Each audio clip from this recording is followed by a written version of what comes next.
ናይ እግዚኣብሔር ፍርድን ጸጋን ኣታ ሓያል ስለምንታይ ብዝገበርካዮ እከይ ትምካሕ እግዚኣብሔር እሙን ኮይኑ ንዘለዓለም ይነብር ንኻልኦት ከተጥፍእ ተንኰል ተኣልም መልሓስካ ከም በሊሕ መላጸ እዩ ኩሉ ሳዕ ሓሶት ነገር ትፍሕስ ኣለኻ ካብ ሰናይሲ እከይ ሓቂካ ምዝራብ ከዓ ሓሶት ምዝራብ ትፈቱ ኣለኻ ኣታ ሓሳዊ ሓሲኻ ሰብ ከተጥፍእ ትፈቱ ስለዚ ኣምላኽ ንሓዋሩ ከጥፍኣካ እዩ ሒዘካ ካብ ቤትካ እውን መንጢሉ ክወስደካ ካብ ምድሪ ህያዋን እውን ክምሕወካ እዩ ጻድቃን እዝርእዮም ክፈርሑ እዮም በኣኻ እናሰሓቑ እውን እንሆ እቲ እግዚኣብሔር ሓዲጉ ኣብ ብዝሒ ሃብቱ ዝተወከለ ኣብ ክፍኣቱ ዝተኣመነ ሰብ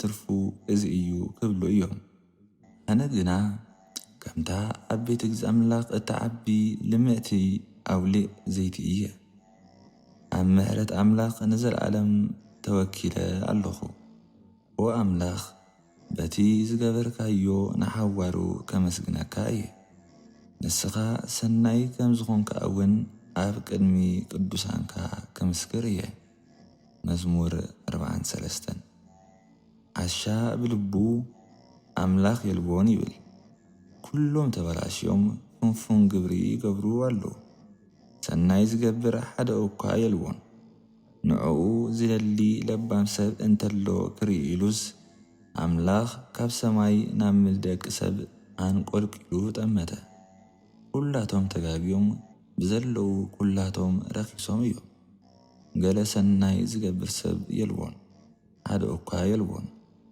እዞም ንህዝበይ ከም እንጀራ ዝበልዕዎም ናባይ ናብ ኣምላኽ ዘይምህለሉ ገበርቲ እከይ ኩላቶምሲ እምበርዶ የስተውዕሉ እዮም ኣምላኽ ንዕጽምቲ ጸላእትኻ ፋሕ ከብሎ እዩ እሞ እንሆ ቅድሚ ሕጂ ርዮሞ ዘይፈልጡ ዓብዪ ፍርሃት ክወርዶም እዩ እግዚኣብሔር ስለ ዝደርበዮም ህዝቢ እስራኤል ፈጺሞም ክስዕርዎም እዮም ኣየ ካብ ጽዮን ምድሓን እስራኤል እንተዝመጽእ ኣምላኽ ምርኮ ህዝቡ ምስ መለሰ ደቂ እስራኤል ክሕጐሱ እዮም ባህ እውን ክብሎም እዩ መዝሙር 54 ካብ ጸላእትኻ ክድሕን ዝግበር ጸሎት ኦ ኣምላኽ ብስምካ ኣድሕነኒ ብስልጣንካ እውን በይነለይ ወኣምላኽ ጸሎተይ ስማዕ ንቓላተይ ጽምበሎ ዓመፅቲ ክወግኡኒ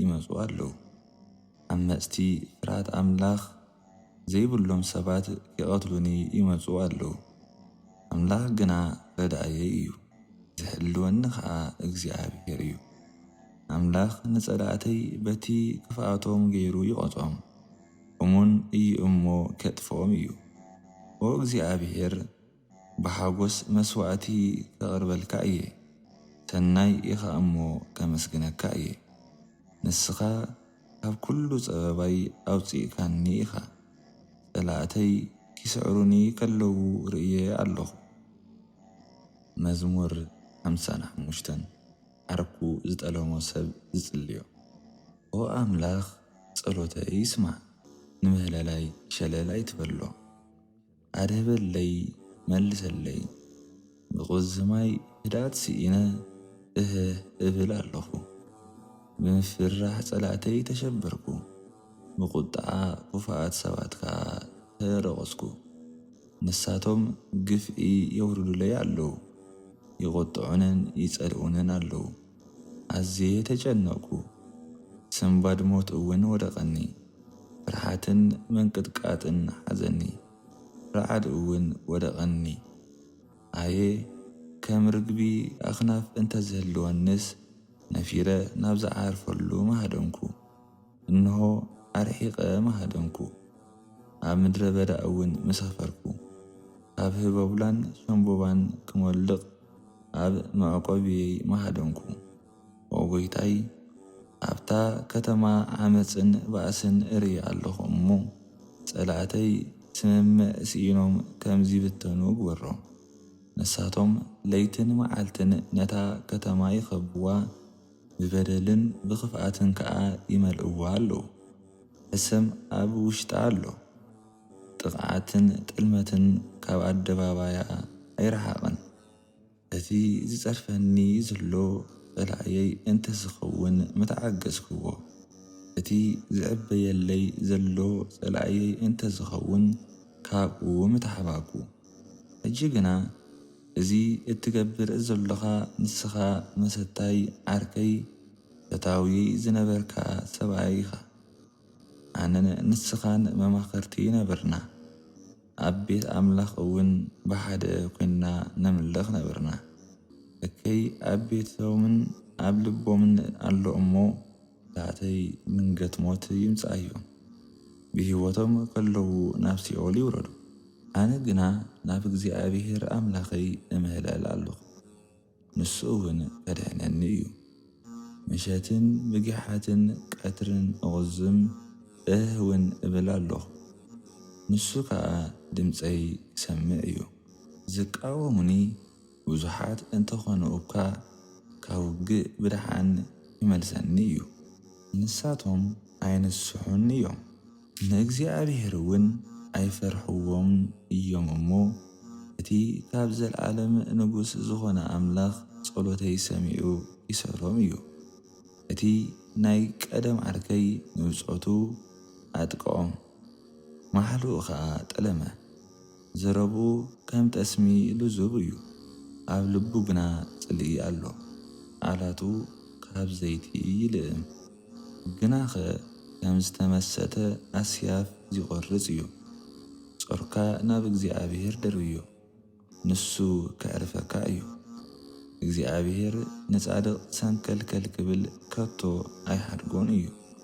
ንስኻ ግና ኦ ኣምላኽ ንቐተልቲ ሰብን ሓሰውትን ኣብ ፈረቓ ዕድሚኦም ከይበጽሑ ኣብ ዓሚቕ መቓብር ተጽድፎም። ኣነ እሞ እምነተይ ኣባኻ ገይረ ኣለኹ። መዝሙር 56 ብእምነት ናብ እግዚኣብሔር ዝቐርብ ጸሎት። ጸላእተይ ኩሉ መዓልቲ የሳድዱኒ ኣለዉ፣ የጥቅዑኒ እውን ኣለዉ እሞ ኦ ኣምላኽ መሓረኒ። ኩሉ መዓልቲ ጸላእተይ የሳድዱኒ ኣለዉ፣ ብትዕቢቶም ዝወጉኒ እውን ብዙሓት እዮም። በቲ ዝፈርሃሉ ጊዜ ኣባኻ እውከል ኣለኹ። ኣብ ኣምላኽ ተወኪለ ኣለኹ እሞ ኣይፈርሕን እየ። ንኣምላኽ በቲ ዝሃበኒ ተስፋ ኣመስግኖ፣ ሰብከ እንታይ ከይገብረኒ? ኩሉ መዓልቲ ነቲ ኣነ ዝዛረቦ ዘይትርጉሙ ይህብዎ ዘሎ ሓሳባቶም ከዓ ንዓይ ንምጉዳእ እዩ። ተኣኪቦም የልብዩለይ፣ ይቖትልኒ ደልዮም ከዓ ነቲ ኣነ ዝገብሮ ዘበለ ይስልዩ ኣለዉ። ኦ ኣምላኽ ዝበደሎም ቅጽዓዮም፣ ብኾራኻ እውን ነህዛብ ኣውድቆም። ንስኻ ንጸበባይ ትፈልጦ ኢኻ፣ ንነብዓተይ ኣብ ጭልፋኻ ኣክቦ። ንኹሉ ኣብ መጽሓፍካዶ ጽሒፍካዮ ከየለኻን በታ ናባኻ ዘእውየላ መዓልቲ ጸላእተይ ንድሕሪት ክምለሱ እዮም። በዚ ንስኻ ኣምላኽ ምሳይ ከም ዘለኻ ክፈልጥ እየ። እወ እቲ ኣነ ዘመስግኖ ተስፋ ዝህበኒ እግዚኣብሔር ኣምላኽ ምሳይ ከም ዘሎ ክፈልጥ እየ። ኣብ ኣምላኽ ተወኪለ ኣለኹ እሞ ኣይፈርሕን እየ። ሰብከ እንታይ ከይገብረኒ? ኦ ኣምላኽ ኣብ ብርሃን ህያዋን ኣብ ቅድሜኻ ኣብ ቅድሚ ኣምላኽ ክመላለሲ ካብ ሞት ኣድሓንካኒ። ሰንከልከል ከይብል እውን ረዲእካኒ ኢኻ እሞ እቲ ዝገበርክዎ መብጽዓይ ክፍጽም እየ። መስዋእቲ ምስጋና ከዓ ዘቕርበልካ እየ። መዝሙር 57 ረድኤት እግዚኣብሔር ንምርካብ ዝግበር ጸሎት። ኦ ኣምላኽ መሓረኒ፣ ኣባኻ ተዓቂበ ኣለኹ እሞ መሓረኒ። እቲ መዓት ክሳብ ዝሓልፍ ኣብ ጽላል ኣኽናፍካ ተጸጊዐ ኣለኹ። ናብ ልዑል ኣምላኽ ናብቲ ዘድልየኒ ዘበለ ዝሂበኒ ኣምላኽ ተእዊ ኣለኹ። ኣምላኽ ካብ ሰማይ ሰሚዑ ከድሕነኒ እዩ፣ ነቶም ዘጥቅዑኒ ከዓ ክድምስሶም እዩ። ምሕረቱን ሓቁን ክልእ ከለ እዩ። ኣነ ብጸላእቲ ተኸቢበ ኣለኹ፣ ንሳቶም ሰብ ከም ዝበልዑ ኣናብስት እዮም። ኣስናኖም ከም ኲናትን ከም ፍላጻን እዩ፣ መልሓሶም ድማ ከም ስሑል ሰይፊ እዩ። ኦ ኣምላኽ ዕቤትካ ኣብ ሰማይ ግለጽ፣ ክብርኻ ድማ ኣብ ልዕሊ ኲላ ምድሪ ኣርኢ። ጠላእተይ ክሕዙኒ መጻወድያ ኣዳለውለይ፣ ኣነ ኸዓ ብምጭናቕ ገቦጥኩ። ኣብ ቅድመይ ጉድጓድ ኳዓቱ፣ ግናኸ ባዕላቶም ኣብኡ ወደቑ። ኦ ኣምላኽ ልበይ ኣንቂሉ ኣሎ፣ እወ ክዘምርን ከመስግንን ልበይ አንቂሉ ኣሎ። ነፍሰየ ንቕሒ በገናይን መሰንቆይን ንቑሑ ከይደቀስኩ ከጉሖ እየ። ጐይታዬ ኣብ ማእከል ኣሕዛብ ከመስግነካ፣ ኣብ ማእከል ብዙሓት ክዝምረልካ እየ። ምሕረትካ ክሳብ ሰማያት ክበጽሕ፣ ሓቅኻ እውን ክሳብ ጠፈር ዝበጽሕ ዓብዪ እዩ። ኦ ኣምላኽ ዕቤትካ ኣብ ሰማያት ግለጽ፣ ክብርኻ ድማ ኣብ ልዕሊ ኲላ ምድሪ ኣርኢ። መዝሙር 58 ኣምላኽ ንኽፉኣት ይቐጽዖም ዘቕርብ ጸሎት። ኣቱም ገዛእቲ ሓቂ ዶ ፈሪድኩም ትፈልጡ? ንኹሉ ሰብ ዶኸ ብቕንዕና ትፈርዱ ኢኹም? ኣይፋልን ክፉእ ንምግባር እባ ደኣ ትበላሓቱ ኣለኹም። ኣብታ ሃገር እውን ግፍዒ ትፍጽሙ ኣለኹም። ክፉኣት ሰባት ካብታ ዝተወልዱላ መዓልቲ ጀሚሮም ሰሓጡ፣ ካብታ ዝተጠንሱላ መዓልቲ ጀሚሮም ከዓ ሓሰቡ። ንሳቶም ከም ተመን ህንዚ መሊኦም ኣሎ፣ ከም መንደሊቶ ከዓ ከይሰምዑ ኣእዛኖም ዓበሱ። ንሳቶም ከምቲ ድምፂ ኣስማተኛታትን ድምፂ ጠንቈልትን ዘይሰምዕ ተመን ጸማም እዮም። ኦ ኣምላኽ ነስናኖም ኣብ ኣፎም ስበሮ። ጐይታዬ ንኾራ ምርምቲ ሽዳናት ኣናብስ መዝሕቆ፣ ከም ዝተኻዕወ ማይ ይንጸፉ፣ ዝወርወርወን ፍላጻታት ይጉደማ። ከምቲ ክኸይድ ከሎ ዝመክኽ ኣረነ፣ ከምቲ ብርሃን ፀሓይ ዘይረኣየ ቁላዕ ይኾኑ። ከይፈለጡ ኸለዉ ብሃንደበት ከም ጻህያ ይመንቆሱ።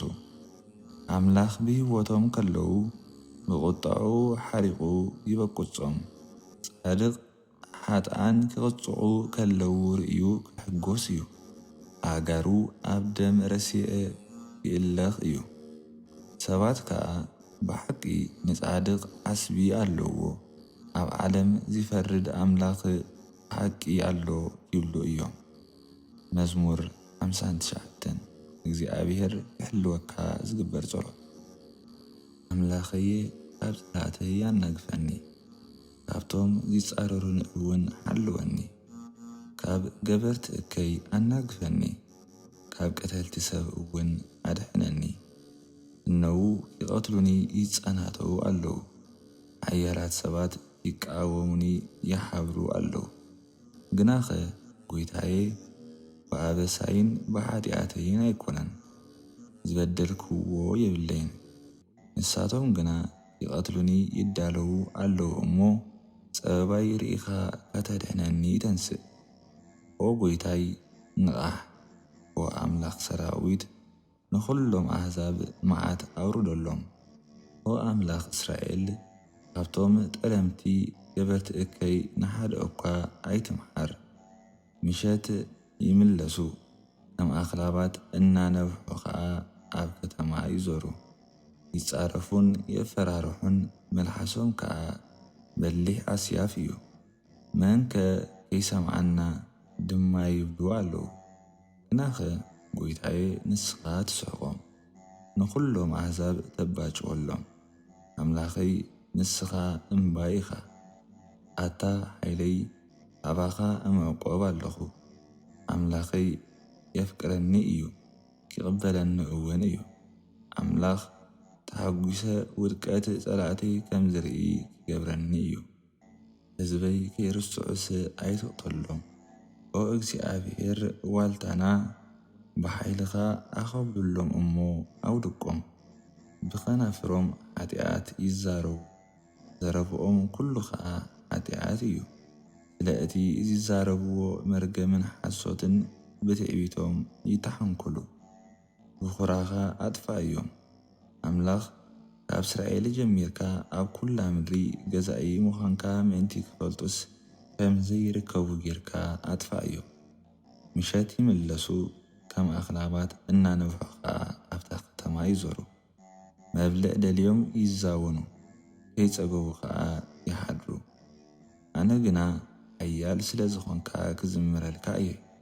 እምባይ ብመዓልቲ ጸበባ እውን መዕቆቢ ኮንካኒ ኢኻ እሞ ንሳሕልኻ ኣንጊሄ እልል እብል ኣለኹ። ኦ ሓይለይ መዝሙር ምስጋና ክዝምረልካ እየ። እምባይሲ ኣምላኸይ እቲ ዘፍቅረኒ ኣምላኽ እዩ።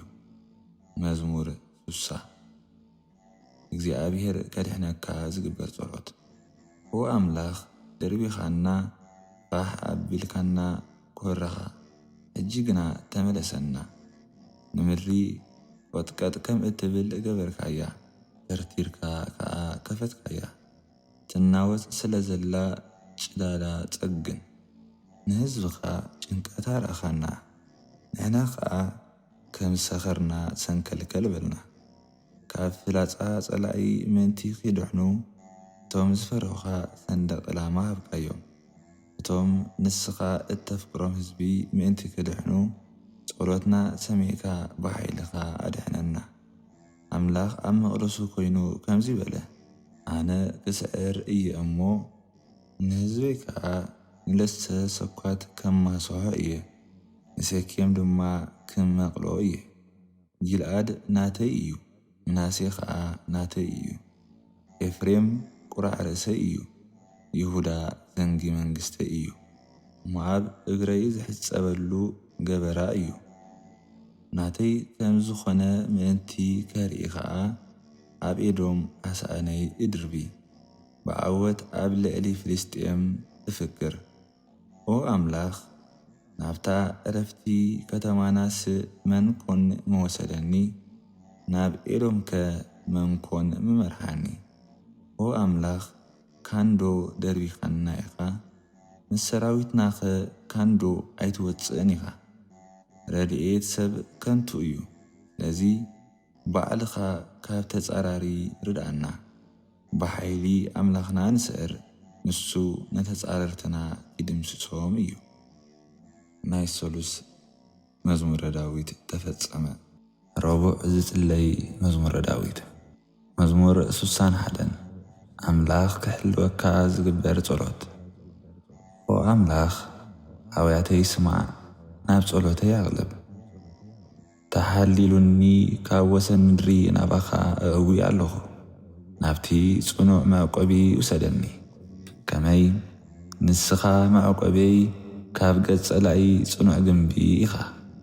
ኣብ ድኳንካ ንሓዋሩ ከም ዝነብር ኣብ ጽላል ኣኽናፍካ እውን ከም ዝዕቆብ ክትገብረኒ እልምነካ ኣለኹ። ኦ ኣምላኽ ንስኻ መብጽዓይ ሰሚዕካ ነቲ ብስምካ ዝፈርሃሉ ዘዳለኻዮ ርስቲ ሃብካኒ። ንንጉሥ ነዊሕ ዕድመ ሃቦ ካብ ወለዶ ንወለዶ ከዓ ይንበር። ኣብ ቅድሜኻ ነጊሱ ንሓዋሩ ይንበር። ምሕረትካን ሓቅኻን ይሓልዎ። ሽዑ ኣነ መዝሙር ምስጋና ክዝምረልካ እየ። ከምዚ ገይረ ነንመዓልቲ መብጽዓይ ክፍጽመልካ እየ። መዝሙር 62 ኣብ ሓለዋ እግዚኣብሔር ምእማን። ምድሓነይ ካብ ኣምላኺ እዩ ዝመጽእ እሞ ኣነ ንዑ ጥራይ ሓዲኤ እጽብእ ኣለኹ። ከውሕይን ምድሓነይን እምባይን ንሱ ጥራይ እዩ። ፈጺመ ኣይክናወፅን እየ። ከም ዝቐነነ ግድግዳን ክወድቕ ከም ዝቐረበ መንደቕን ንዝኾነ ሰብኣይሲ ክሳብ መዓስ ኢኹም ኩልኩም ሓቢርኩም ክትቕቕዎ ትደልዩ? ካብ መንበር ክብሩ ከተውርድዎ ትባሕልሓቱ። ሓሶት ምዝራብ ባህ ይብለኩም። ብኣፍኩም ትምርቑ ብልብኹም ግና ትረግሙ። ንዓይ ትጽቢተይ ኣምላኽ ጥራይ እዩ። ተስፋይ ከዓ ንሱ እዩ። ከውሕይን መድሓነይን እምባይን ንሱ ጥራይ እዩ። ፈጺመ ኣይክናወፅን እየ። መድኃነይን ክብረይን ካብ ኣምላኽ እዩ ዝመጽእ። ንሱ ክሕልወኒ እዩ፣ ንሱ መዕቆብየይ እዩ። ኣቱም ህዝቢ ኩሉ ሳዕ ኣብኡ ተወከሉ። ኣብ ልኽብኹም ዘሎ ኩሉ ሳዕ ኣብ ቅድሚኡ ኣፍስሱ። ከመይ መዕቆቢና ኣምላኽ እዩ። ደቂ ሰብ ሽው ኢሉ ከም ዝሓልፍ ንፋስ እዮም። ክቡራትን ሕሱራትን ኩሎም ኮንቱ እዮም። እንተመዘንካዮም ፈኰስቲ እዮም፣ ካብ ንፋስ እኳ ይፍኽሱ። ኣብ ግፍዒ ኣይትተኣመኑ፣ ብዘበተ ክትህብትሙ ከንቱ ተስፋ ኣይትግበሩ። ሃፍቲ እንተበዝሐ ልብኹም ኣይተውድቑሉ።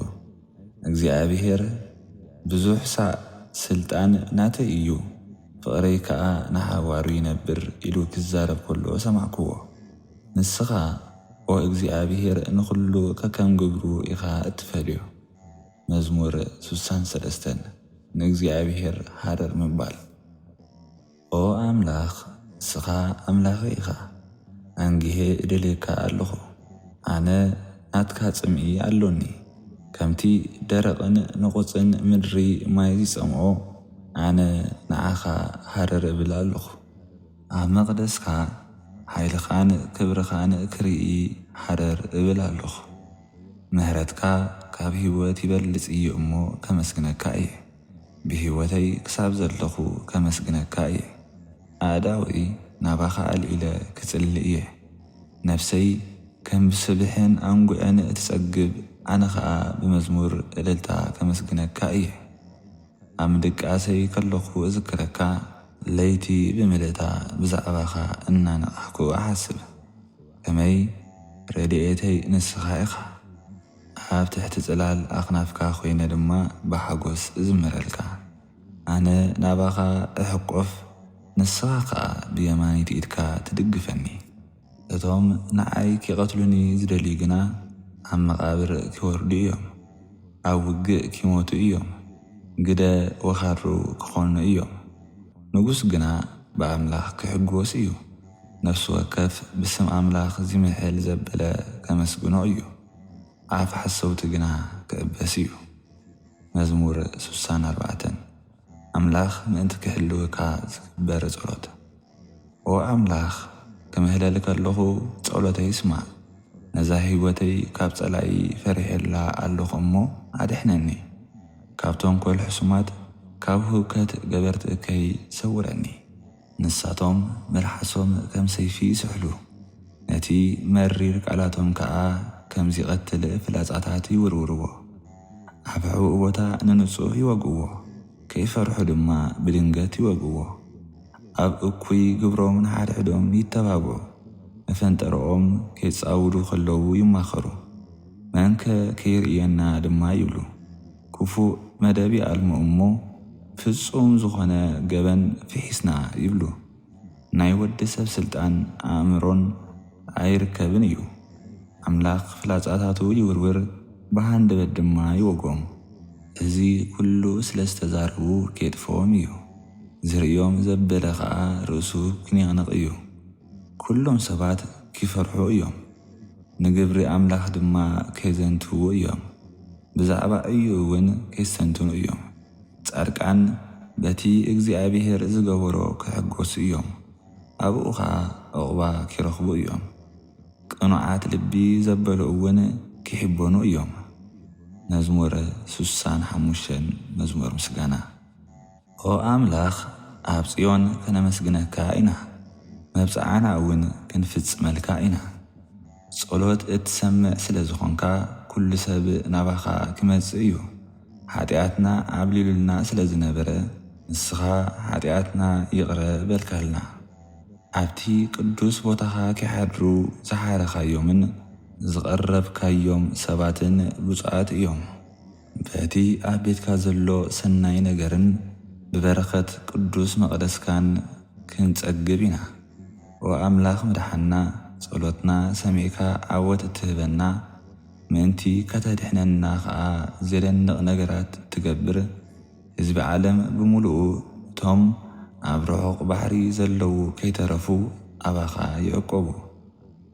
ብኃይልኻ ነኽራናት ተኸልካዮም፣ በዚ ድማ ብርቱዕ ሓይልኻ ኣርኣኻ ሕማም ባሕርታትን ማዕበላቱን ኣህዳእካ ወኻዕታ ኣሕዛብ ኣህዳእካ ኣብ ኩሉ ዓለም ዝነብሩ ህዝብታት በቲ ንስኻ ዝገበርካዮ ተኣምራት ይስንብዱ ተግባራትካ ድማ ንምድሪ ካብ ጫፍ ክሳብ ጫፍ ዕልል የብላ ንምድሪ ተሓልየላ ስናብ ሰይድካ ኸዓ ተጽግባ ፍርያምን ሓፍታምን ትገብራ ንሩባታት ብማይ ትመልኦ ንምድሪ ድማ ኣዝርእቲ ከም እተብቁል ትገብራ እዚ ኩሉ ኸዓ ከምዚ ዝስዕብ ጌርካ ትገብሮ ንነግህታታ ተስትዮ ንድንኩላታ ትምድምዶ ብዝናብ ተለምልማ ንቡቕላ ትባርኾ ንዓመት ብሳህልኻ ትኽልላ ንስኻ ኣብ ዘለኻዮ ጽጋብ ኣሎ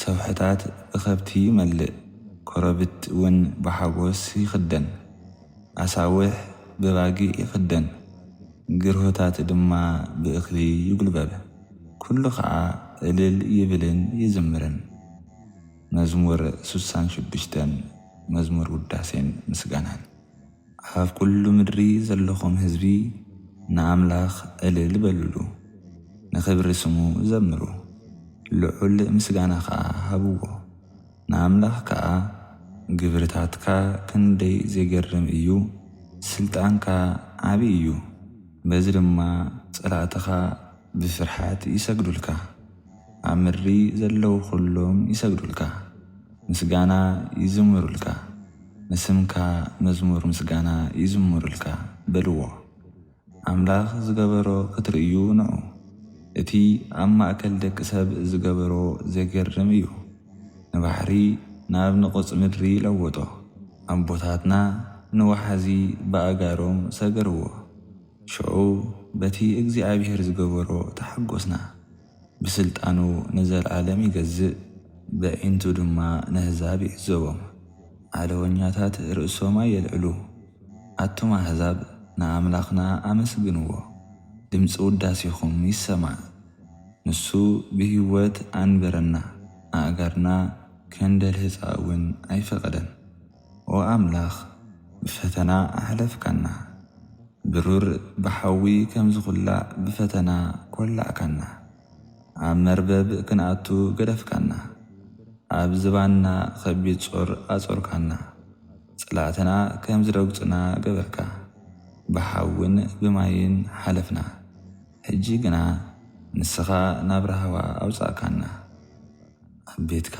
መስዋዕቲ ምሕራር ከቕርበልካ እየ ነቲ ዝኣተኽዎ መብጻዕታተይ እውን ክፍጽመልካ እየ እወ ነቲ ብግዜ ጸበባይ ሰማጸባእክዎ ክፍጽሞ እየ ስቡሓት ኣባጊዕ ክስዋዓልካ እየ ዳዓውል ኣሕሪረ ድማ ከቕርበልካ እየ ኣብዑርን ዲበላታትን ክስዋዓልካ እየ ትኪ ናይቲ መስዋዕቲ ከዓ ሰማይ ክዓርግ እዩ ኣቱም ንኣምላኽ እትፈርሑ ኩልኹም ንዑ ኣምላኽ ዝገበረለይ ከዘንትወልኩም ስምዑ ክረድኣኒ ናብ እግዚኣብሔር ኣወኹ ኣነ ኸዓ ብመዝሙር ኣመስገንክዎ ሓጢኣተይ ከይተነሳዕኩ ኣብ ልበይ እንተዝሕዞ እግዚኣብሔር ኣይምሰማዓንን ነይሩ ግናኸ ኣምላኽ ብሓቂ ሰማዓኒ ድምፂ ጸሎተይ ኣቕለበሉ እቲ ንጸሎተይ ዘይነዓቐ ምሕረቱ እውን ዘይርሓቐለይ ኣምላኽ ይመስገን መዝሙር 67 መዝሙር ምስጋና ኦ ኣምላኽ መሓረና ባረኸና ገጽካ ኣብርሐልና ፍቓድካ ኣብ ምድሪ ኣብ ኩሎም ኣሕዛብ እውን መድሓንካ ክፍለጥሲ ገጽካ ኣብርሐልና ኦ ኣምላኽ ህዝብታት የመስግኑኻ ኩሎም ህዝብታት የመስግኑኻ ንህዝብታት ብቕንዕና ክትፈርደሎም ኣብ ምድሪ ክትመርሖምን ኢኻ እሞ ህዝብታት ይተሓጐሱን ዕልል ይበሉን ኦ ኣምላኽ ህዝብታት የመስግኑኻ ኩሎም ህዝብታት የመስግኑኻ ምድሪ ፍሬኣ ሃበት እግዚኣብሔር ኣምላኽና ድማ ባረኸና ኣምላኽ ባረኸና ኣብ ኩሉ ምድሪ ዘሎ ህዝቢ ኸዓ ይፍራሕዮ መዝሙር 68 መዝሙር ዓወት ኣምላኽ ይትንስእ ጸላእቱ ፋሕ ይብሉ እቶም ዝጸልእዎ ኸዓ ካብ ገጹ ይህደሙ ትኪ ከም ዝብተን ከምኡ ይበትኖም ስምዒ ኣብ ቅድሚ ሓዊ ከም ዝመክኽ ከምኡውን ሓጥኣን ኣብ ቅድሚ ኣምላኽ ይጥፍኡ ጻድቃን ግና ይሕጐሱ ኣብ ቅድሚ ኣምላኽ ደስ ይበሎም ባህ ኢልዎም ድማ እልል ይበሉ ንኣምላኽ ዘምርሉ ንስሙ ምስጋና ዘምርሉ ነቲ ደመና ዝወጣሕ መገዲ ይጽረግሉ ስሙ እግዚኣብሔር እዩ ኣብ ቅድሚኡ ተሓጐሱ እቲ ኣብ መቕደሱ ዝሓድር ኣምላኽ ኣቦ ዘኽታማትን ጠበቓ መበለታትን እዩ ኣምላኽ ነቲ ብጽምዋ ዝነብር በይኑ ዝኾነ ሰብ ስድራ ይህቦ ንእሱራት ናብ ራህዋ የውፅኦም ዓለውቲ ግና ኣብ ምድሪ ኣጻሚ ይነብሩ ኦ ኣምላኽ ንህዝብኻ ክትመርሖም ከለኻ ብምድረ በዳ ክትሓልፍ ከለኻ ንስኻ እቲ ኣብ ሲና ዝተገልጸ ኣምላኽ ስለ ዝመጻካ ኣምላኽ እስራኤል ስለ ዝመጻካ ምድሪ ኣንቀጥቀጠት ሰማያት ድማ ኣብ ቅድሜኻ ኣብ ቅድሚ ኣምላኽ ዝናብ ኣንጠብጠበ ኦ ኣምላኽ ብዙሕ ዝናብ ኣዝነብካ ነታ ዝሓመቐት ርስትኻ ሓደስካያ ህዝብኻ ኣብኣ ተቐመጡ ኦ ኣምላኽ ብለውሃትካ ንመሳኺን ሓሊኸሎም እግዚኣብሔር ትእዛዙ ሃበ ብዙሓት ኣንስቲ ኸዓ ነቲ ብስራት ኣወጃ ነገሥታትን ሰራዊቶምን ይሃድሙ ኣለዉ እተን ኣብ ገዛ ዝወዓላ ኣንስቲ እውን ምርኮ ተማቐላ ካብቲ ዝተማረኸ ብብሩር ዝተለበጣ ኣኽናፍ እውን ብዘንጸባርቕ ወርቂ ዝተሰርሓ ምስሊ ረጋቢት ነብራ ስለምንታይ ደኣ ገለ ካፋኻትኩም ብመዓልቲ ውግእ ኣብ ማእከል መጓሰ ዝሓደርኩም እቲ ኩሉ ዝኽእል ኣምላኽ ነገሥታት ኣብ እምባ ሰልሞን ክብትኖም ከሎ ኣብኡ በረድ ኣዝነበ እምባ ባሳን ናይ ኣምላኽ እምባ እዩ እምባ ባሳን ብዙሕ ኣርእስቲ ዘለዎ እምባ እዩ ኣቱም ብዙሕ ዘርእስትኹም እምባታት ነቲ ኣምላኽ ንማሕደሩ ክኾኖ ዝሓረዩ እምባ ስለምንታይ ኢኹም ብቐኒ እትጥምትዎ እወ እግዚኣብሔር ንዘለዓለም ኣብኡ ክነብር እዩ ሰረገላታት ኣምላኽ ኣሽሓት ግዜ ኣሽሓት እዮም እግዚኣብሔር ካብ ሲና ናብ መቕደሱ ይመጽእ ምርኮ ማሪኹ ኸዓ ንላዕሊ ይድይብ ካብ ዓለውቲ ድማ ውህበት ይቕበል እግዚኣብሔር ኣምላኽ ኣብኡ ክነብር እዩ እቲ ነንመዓልቲ ጾርና ዝጸውር እግዚኣብሔር ይመስገን እሱ ኣምላኽ ምድሓና እዩ ኣምላኽና ኣምላኽ ምድሓና እዩ ካብ ሞት ዘድሕነና እግዚኣብሔር ኣምላኽ እዩ ኣምላኽ ርእሲ ጸላእቱ ክቕጥቅጥ እዩ ነቲ ኣብ ሓጢኣቱ ዝነብር ሰብ ነቲ ጉታን መንበስበስትኡ ክጭፍጭፎ እዩ እግዚኣብሔር ንጸላእትኻ ካብ ባሳን ክመልሶም እየ ኣብ መዓሙቕ ባሕሪ ኸዓ ክመልሶም እየ ሃጋርካ ደም ጸላእትኻ ክረግጽ እዩ ኣኽላባትካ ድማ ደም ጸላእትኻ ክልሕሱ እዮም በለ ኦ ኣምላኽ ዓወት ረኺብካ ናብ ቤት መቕደስካ ክትኣቱ ከለኻ ነቲ ዓጂብካ ነቲ ናይ ኣምላኺ ናይ ንጉሰይ ዓጀብ ኩሉ ሰብ ረአዮ ቅድም መዘምራን ይመርሑ ነበሩ ደድሕሪኦም ሃረምቲ ሙዚቃ ሰዓቡ ከበሮ ዝወቕዓ ኣዋልድ ከዓ ኣብ ማእከል ነበራ ኣቱም ዓሌት እስራኤል ዝኾንኩም ንእግዚኣብሔር ኣምላኽ ኣብቲ ጉባኤ ህዝቡ ኣመስግንዎ ቅድም ብንያም እቲ ምንኣስ ኩሎም ዳሓር መሳፍንቲ ይሁዳን ጭፍሮኦምን ዳሓር ከዓ መሳፍንቲ ዛብሎንን መሳፍንቲ ንፍታሌምን ነበሩ ኦ ኣምላኽ ሓይልኻ ግለጽ ነቲ ንዓና ዘድሓንካሉ ሓይልኻ ግለጽ ስለ እቲ ኣብ ኢየሩሳሌም ዘሎ ቤት መቕደስካ ነገሥታት ውህበት ከምጽኡልካ እዮም ንግብፂ ነታ ኣብ ሰልሰላ እትርከብ ኣራዊት ገስጻ። ነቶም ከም መጓሰ ኣብዑርን ምራኹትን ዝኾኑ ኣሕዛብ ገስጾም። ከም ዝሰግዱልካን ወርቆም ከም ዘፍዩልካን ግበሮም። ነቶም ብውግእ ዘይሕጉሱ ኣሕዛብ ፋሕ ኣብሎም። መሳፍንቲ ካብ ግብፂ ክወፁ እዮም። ኢትዮጵያ ከዓ ኣእዳዋ ናብ ኣምላኽ ዘርጊሓ ክትጽሊ እያ። ኣቱም መንግሥትታት ምድሪ ኩልኹም ንኣምላኽ ዘምሩሉ። ንእግዚኣብሔር ናይ ምስጋና መዝሙር ዘምሩሉ። ነቲ ብሰማይ ብዘለዓለማዊ ሰማይ ዝኸይድ ኣምላኽ ዘምሩሉ። እንሆ ንሱ ንድምፁ ነቲ ብርቱዕ ድምፁ ይስምዕ ኣሎ። ኣምላኽ ሓያል ከም ዝኾነ ተኣመኑ። ግርምኡ ኣብ ልዕሊ እስራኤል ሓይሉ ኣብ ሰማያት እዩ። ኣምላኽ ካብ መቕደሱ ክወፅእ ከሎ ዘፍርሕ እዩ። ንሱ ኣምላኽ እስራኤል እዩ። ንህዝቡ ሓይልን ስልጣንን ይህብ። እግዚኣብሔር ይመስገን። መዝሙር 69 ኣምላኽ ምእንቲ ክሕልወካ ዝቐርጾ ማያት ክሳብ ክሳደይ በፂሑ እዩ እሞ ወኣምላኽ ኣድሕነኒ። ናብቲ መርገፂ ዘይብሉ ዓሚቕ ስልሚ እሰምጥ ኣለኹ። ኣብ ዓሚቕ ማያት ኣተኹ፣ ማዕበላት ከዓ የጥሕለኒ ኣሎ። ሓገዝ ደልየ ብምእዋይ ደኸምኩ፣ ጎረረይ ነቐጸ። ይመፀኒ ደኾን ኢለ ንዓኻ ንኣምላኸይ ከማዕዱ ኣዒንተይ ፈዘዘ። ብኸንቱ ይጸልኡኒ ካብ ጸጉሪ ርእሰይ ይበጽሑ። ጸላእተይ ብሓሶት የካፍኡኒ፣ ኪቐትሉኒ ዝደልዩ ሓያላት እዮም። ኣረ ዘይከተርክዎ ክመስለካ ግዲ ኾነኒ። ወኣምላኽ ንስኻ ዕሽነተይ ትፈልጥ ኢኻ፣ በደለይ እውን ካባኻ ኣይተሓብን።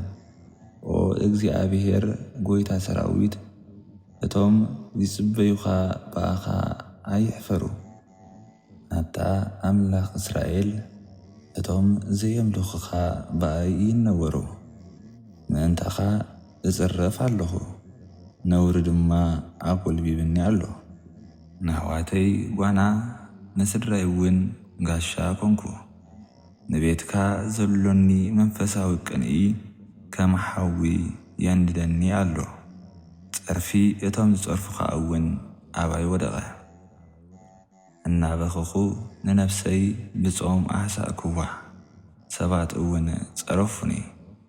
ክዳን ሓዘን ለበስኩ፣ ሰባት ድማ መመሰሊ ገበሩኒ። ኣብ ፈቐዱ ዘለዉ በኣይ ይዛረቡ፣ ሰኽራማት እውን በኣይ ይጭፍሩ። ኣነ ግና ኦ እግዚኣብሔር ናባኻ እጽልእ ኣለኹ። ኦ ኣምላኽ በታ ንስኻ ዝሓረኻያ እዋን መልሰለይ። ከም ብዝሒ ምሕረትካ መልሰለይ። ከም ተስፋ ቓልካ እተድሕን ኢኻ እሞ መልሰለይ። ከይሰጥምሲ ካብ ሰልሚ ኣውፃእኒ፣ ካብ ጸላእተይን ካብ ዓሚቕ ማያትን ኣናግፈኒ። ማዕበላት ማይ ከየጥሕለኒ፣ ማዕሙቕ ድማ ከይውህጠኒ። ኣብ መቓብር እውን ተቐቢረ ከይተርፍ ኣድሕነኒ። ጐይታዬ ምሕረትካ ሰናይ እዩ እሞ መልሰለይ። ከም ዕቤት ርኅራኄኻ ናባይ ተመለስ። ኦ እግዚኣብሔር ካብ ጊልያኻ ኣይትተሓባእ። ጸቢቡኒ ኣሎ እሞ ሕጂ መልሰለይ። ኣይ ንዓ እሞ ኣድሕነኒ፣ ካብ ኢድ ጸላእተይ ኣናግፈኒ። ንስኻ ክንደይ ከም ዝተጸረፍኩን ከም ዝተነወርኩን ከም ዝሓፈርኩን ትፈልጥ ኢኻ። ኩሎም ተጻረርተይ ኣብ ቅድሜኻ ኣለዉ። ብጸርፊ ልበይ ተሰብረ፣ ኣነ ኸዓ ተስፋ ቖረጽኩ። ዝድንግጸለይ ሰብ ተጸበኹ፣ ግናኸ ሓደ እኳ ኣይነበረን። ዘጸናንዑኒ ደሊየ እውን ሰኣንኩ። ኣብ መብልዕየይ ሓሞት ገበሩ፣ ምስ ጸማእኩ መጺፅ ኣስተዩኒ።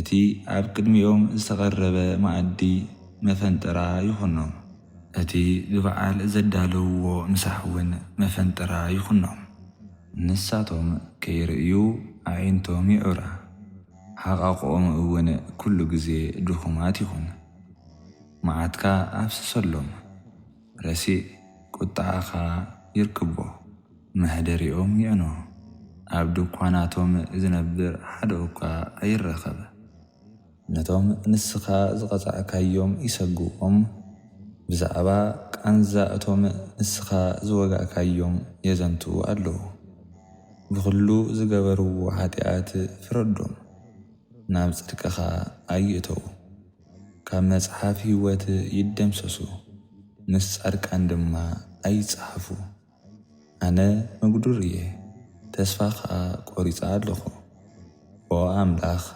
عدلني عدحنني نعملاخ بمزمور كمسجنو إيه بمساوكا نأبيتو كزنتو إيه زي نجزي أبيهر زراب كاب مسوا كرنن صفرن زلو تفنتي كاب مسوا زبلت باه كبلو إيو تحتات إزر يوم كيحقوسو يوم እቶም ንኣምላኽ ዘምልኽዎ ኸዓ ይጸናኖ እግዚኣብሔር ንድኻታት ይሰምዖም እቶም ኣብ ቤት ማእሰርቲ ዘለዉ ህዝቡ ኣይርስዖምን እዩ ሰማይን ምድርን ባሕርን ኣብኡ ዝወሳወስ ኩሉን ንእግዚኣብሔር ኣመስግንዎ ኣምላኽ ንኢየሩሳሌም ከድሕና እዩ ከተማታት ይሁዳ እውን ከይሃንጽ እዩ እቶም ህዝቡ ኣብአን ኪነብሩ እዮም ነታ ምድሪ እውን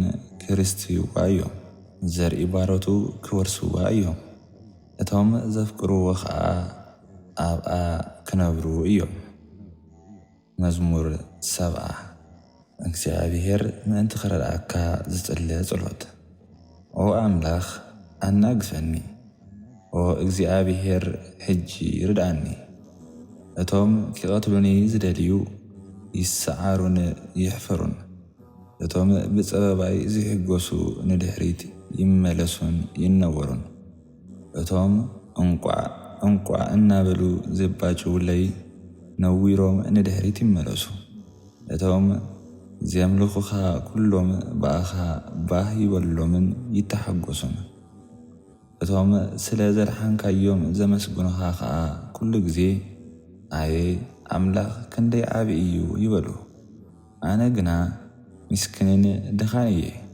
ወኣምላኽ ሕጂ ናባይ ነዓ ወእግዚአብሔር ረዳእየይን መናገፍየይን ንስኻ ኢኻ እሞ ኣይትደንጊ መዝሙር 71 ጸሎት ሓደ ኣረጊት ሰብ ወእግዚአብሔር ኣባኻ እውከል ኣለኹ ከቶ ኣይተሕፍረኒ ንስኻ ጻድቕ ስለ ዝኾንካ ርድኣንን ኣናግፈንን ስምዓኒ እሞ ኣድሕነኒ ኩሉ ግዜ ሃዲመ ዝዕቀበሉ ከውሒ ይኹነኒ ከውሕይን እምባይን ንስኻ ኢኻ እሞ ክድሕን ኣዝዝ ወኣምላኽ ካብ ኢድ ሓጥእ ካብ ኢድ ዓማፅን ገፋዕን ኣናግፈኒ ወእግዚአብሔር ኣምላኽ ካብ ንእስነተይ ጀሚርካ ተስፋይን እምንቶይን ንስኻ ኢኻ ምሉእ ህይወተይ በኣኻ ተደገፍኩ ካብታ ዝተወለድኩላ መዓልቲ ጀሚርካ ዝሓልኻኒ ንስኻ ኢኻ ኣነ ኩሉ ግዜ ከመስግነካ እየ ንስኻ ብርቱዕ መዕቆቢ ስለ ዝኾንካኒ ንብዙሓት መስተንክር ኮኖም ኣነ ሙሉእ መዓልቲ ኣመስግነካ ብዛዕባ ክብርኻ ኸዓ እነግር ኣለኹ ብግዜ እርግና ኣይትግደፈኒ ሓይለይ ክውዳእ እንከሎ ኣይትግደፈኒ ጸላእተይ ብዛዕባ ይዛረቡ ክቐትሉኒ ኸዓ ሓቢሮም ይማኽሩ ኣለዉ ኣምላኽ ሓዲግዎ መናገፊ የብሉን ስለዚ ኬድኩም ሓዝዎ ይብሉ ኣለዉ ወኣምላኽ ካባይ ኣይትርሓቕ ወኣምላኽ ቀልጢፍካ ርዳእኒ እቶም ዝጻረሩኒ ይሕፈሩን ይጥፍኡን እቶም ኪጎድኡኒ ዝደልዩውን ነውርን ሓሳርን ይከደኑ ኣነ ግና ኩሉ ግዜ ተስፋይ ኣባኻ እገብር እየ ኩሉ ግዜ ከመስግነካ እየ። ሸሆካ ምስ ትውዓሉ እንተዓጸገመኒ ሰናይ ምዃንካ ክነግር እየ። ብዛዕባ መድሓንካ ከዓ ኩሉ መዓልቲ ክዛረብ እየ። ኦ እግዚኣብሔር ኣምላኽ ብሓይልኻ ክኸይድ እየ። ጽድቅኻ ጽድቅኻ ጥራይ ከዘንቱ እየ። ኦ ኣምላኽ ካብ ንእስነተይ ጀሚርካ መሃርካኒ። ክሳብ ሕጂ እውን ተኣምራትካ እእውጅ ኣለኹ። ነዚ ወለዶ እዚ ሓይልኻ ነቲ ዝመጽእ ወለዶ እውን ስልጣንካ ክሳብ ዘበስሮምሲ ወኣምላኽ ምስ ዓረኩን ምስ ሸየፍኩን እኳ ኣይትሕደገኒ። ወኣምላኽ ጽድቅኻ ክሳብ ሰማይ ይበጽሕ። ዓበይቲ ግብርታትካ ገበርካ። ወኣምላኽ መን ይመዓራርየካ? ብዙሕ ጭንቀትን መከራን ኣርኣኻኒ። ግናኸ መሊስካ ህይወት ክትህበኒ ኢኻ። ካብ መቓብር እውን ከተድሕነኒ ኢኻ። መሊስካ ከተዕብየኒ ኢኻ። ኣዝኻ እውን ከተጸናናኒ ኢኻ። ኦ ኣምላኸይ እሙን ስለ ዝኾንካ ብበገና ከመስግነካ እየ። ኣታ ናይ እስራኤል ቅዱስ ብመሰንቆ ክዝምረልካ እየ። ከመስግነካ ከለኹ እልል ክብለልካ እየ። ስለ ዘድሓንካኒ ከዓ ሙሉእ ሓይለይ ክስምረልካ እየ። እቶም ኪጐድኡኒ ዝደልዩ ሓፊሮምን ነዊሮምን እዮም እሞ ኣነ ምሉእ መዓልቲ ብዛዕባ ጽድቅኻ ክዛረብ እየ። መዝሙር 72 ምእንቲ ንጉስ ዝቐረበ ጸሎት። ኦ ኣምላኽ ብጽድቅኻ ምእንቲ ክፈርድ ንጉስ መሃሮ ቅንዕናኻ እውን ሃቦ። ንሱ ኸዓ ንህዝብኻ ብፍትሒ ክገዝኦም ንጥቑዓትካ ብቕንዕና ከመሓድሮም እዩ። እምባታት እቲ ህዝቢ ሃፍቲ የምጽኣሉ፣ ኮረቢት ከዓ ጽድቂ የምጽኣሉ። እቲ ንጉስ ነቶም ጥቑዓት ይበይነሎም፣ ንድኻታት ይርዳእዮም፣ ንጨኮንቶም ይዳዕምቆም። ህዝብኻ ወርሕን ፀሓይን ክሳብ ዘለዋ ንውልድ ወለዶ የምልኹኻ። እቲ ንጉስ ከም ዝናብ ኣብ ሽኻ ከምቲ ንምድሪ ዘጥላ ጥሚቕ ኮይኑ ይወርድ። ብዘመኑ ጻድቕ ይዓንብብ፣ ወርሒ ክሳብ ዘላ ኸዓ ብዝሒ ሃብቲ ይሃልዎ። ግዝኣቱ ካብ ባሕሪ ክሳብ ባሕሪ ካብ ርባ ኤፍራጥስ ወሰን ምድሪ ክበጽሕ እዩ። እቶም ኣብ ምድረ በዳ ዝነብሩ ህዝቢ ኢድ ክነስእሉ ጸላእቱ ኸዓ ሓመድ ክልሕሱ እዮም። ነገስታት ተርሴስን ደሴታትን ገጽ በረኸት ከቕርብሉ፣ ነገስታት ሸባን ላባን ድማ ውህበታት ከምጽእሉ እዮም። ኩሎም ነገስታት ከዓ ክሰግድሉ ብዘለዉ ኣሕዛብ ክየገልግልዎ እዮም። ንሱ ነቲ ናብኡ ዝጠርዕ ድኻን ነቲ ረዳኢ ዘይብሉ ንምስኪንን የናግፎም። ንመስኪንን ንድኻን ይድንግጸሎም፣ ንድኻታት ከዓ የናግፎም። ካብ ጭኮናን ግፍዕን ይብጅዎም፣ ህይወቶም ኣብ ቅድሚኡ ክቡር እዩ። ንንጉስ ነዊሕ ዕድመ ይወሃቦ፣ ካብ ሸባ ወርቂ ይሃብዎ። ኩሉ ግዜ ምእንትኡ ይጸልዩ፣ በረኸት እግዚኣብሔር ድማ ኩሉ ሳዕ ምስኡ ይኹን። ምድሪ ብእኽሊ ትምላእ፣ ኮረቢት ብዘራእቲ ይከደን። ከም ኣእዋም ሊባኖስ ፍርዩ ይብዛሕ፣ ከምቲ ምድሪ ብሳዕሪ ይምላእ። ከተማታት ከዓ ብሰብ ይምላእ። ስሙ ኩሉ ግዜ ይዘከር፣ ዝናኡ ፀሓይ ክሳብ ዘላ ይንበር። ብኡ ኩሎም ኣሕዛብ ይባረኹ፣ ኩሎም ህዝብታት ድማ ዕውት ኢኻ ይበልዎ። እግዚኣብሔር ኣምላኽ እስራኤል ይመስገን። ነዚ ኩሉ ተኣምራት ዝገብር ንሱ በይኑ እዩ። ክቡር ስሙ ንዘለዓለም ይመስገን። ብዘላ ምድሪ እውን ብኽብሩ ትምላእ። ኣሜን ኣሜን። መዝሙር 73 ቅኑዕ ፍርዲ ኣምላኽ። ብሓቂ ኣምላኽ ንእስራኤል ነቶም ንጹህ ልቢ ዘለዎም ሰናይ እዩ። ኣነ ግና ተስፋ ክቆርጽ እምነተይ እውን ክጠፍእ ቀሪበ ነበርኩ። ራህዋ ሓጥኣን ምስ ረኣኹ ንዕቡያት ቀናእ ኩሎም ኪመቱ ከለዉ ስቓይ የብሎምን። ጥዑያትን ስውሓትን እዮም፣ ከም ካልእ ሰብ ጸገም የብሎምን፣ ከም ካልኦት ስቓይ የብሎምን። ስለዚ ንትዕቢት ከም ስልማት ኣብ ክሳዶም ይገብርዎ፣ ንግፍኢ ከዓ ከም ክዳን ይኽደንዎ። ካብ ልቦም ክፍኣት ይግንፍል፣ ሓሳቦም ከዓ ተንኰል ይዓልም። ንኻልኦት የላግጹሎም፣ ክፍኣት እውን ይዛረቡ። ዕቡያት እዮም፣ ንኻልኦት እውን ከመይ ገይሮም ከም ዘይጨንቕዎም ይበላሓቱ። ብዛዕባ እቲ ኣብ ሰማይ ዘሎ እግዚኣብሔር ክፉእ ይዛረቡ፣ ኣብ ምድሪ ከዓ ንሰብ ብትዕቢት ይዛረቡ። ስለዚ ህዝቢ ኣምላኽ እውን ናብኦም ቁልሕ ይብል፣ ዝብልዎም ኩሉ ከዓ ይሰምዑ። ኣምላኽ ኣይፈልጥን እዩ፣ እቲ ልዑል ፍልጠት የብሉን ይብሉ ኣለዉ። እንሆ ሓጥኣን እዚኣቶም እዮም፣ ኩሉ ግዜ ሓያላትን ሃብታማትን ኮይኖም ይነብሩ ኣለዉ።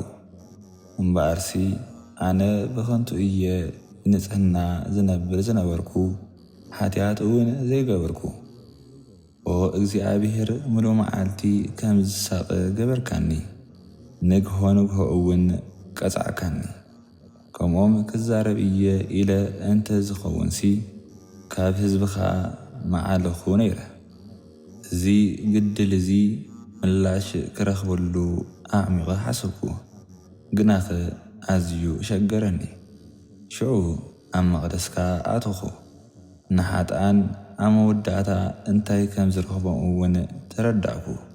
ብርግጽ ኣብ መንደል ሓፀ ስፍራ ደው ከተብሎም ኢኻ፣ ናብ ጥፍኣት እውን ከተውድቖም ኢኻ። ከም ቅጽበት ዓይኒ ሃደሙ፣ ጸነቱ ብስምባድ እውን ተወዱ። ከምቲ ንግሆ ዝርሳዕ ሕልሚ ይኮኑ።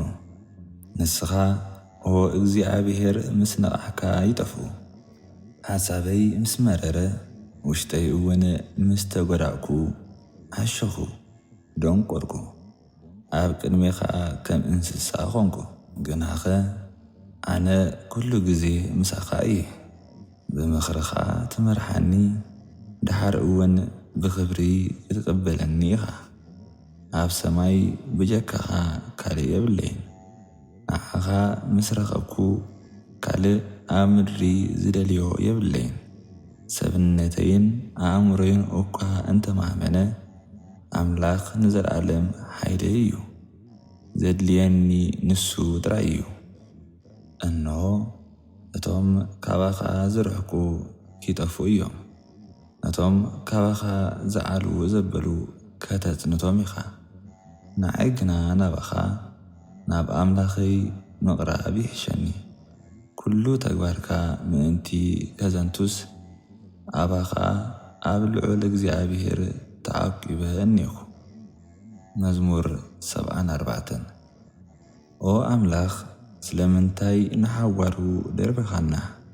ካንዶ ንሞጋሰ ህዝብኻ ኩሉ ሻዕ ክትቈጥዖም ኢኻ። ነቶም ካብ ጥንቲ ዘጥረኻዮም ዓሌት ርስትኻ ክኾኑ ዝተበጀኻዮም ህዝቢ ዘክሮም።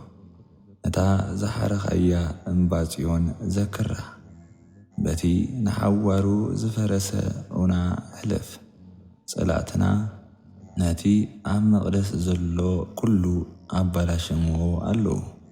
ተጻረርትኻ ኣብ መቕደስ ብዓወት ጨደሩ፣ ከም ምልክት ዓወቶም ድማ ዕላማ ኣቖሙ። ከምቶም ማሕፀ ኣልኢሎም ኣብ ብርቱዕ ዱር ኦም ዝቖርጹ ሰብ ይመስሉ። ነቲ ብዕንጨይቲ ዝተሰርሐ መንደቕ ቤት መቕደስ ብማሕፀን ብመዶሻ ገይሮም ኣርቀቕዎ። መቕደስካ ኣፍሪሶም ብሓዊ ኣንደድዎ። ነታ ንስኻ እተሓድረላ ቦታ ኣርከስዋ፣ ፈጺሞም ከጥፍኡና ደለዩ። ነተን ኣብታ ሃገር ዝነብራ ቅዱሳት ኣብያተ ጸሎት ኣዕነውወን፣ ቅዱሳት ኣቕሑና ኩሉ ጠፍአ፣ ካብ ነቢያት እውን ዝተረፈ የሎን። ከምዚ ኢልና ድማ ክሳብ መዓስ ከም እንጽንሕ ዝፈልጥ የብልናን።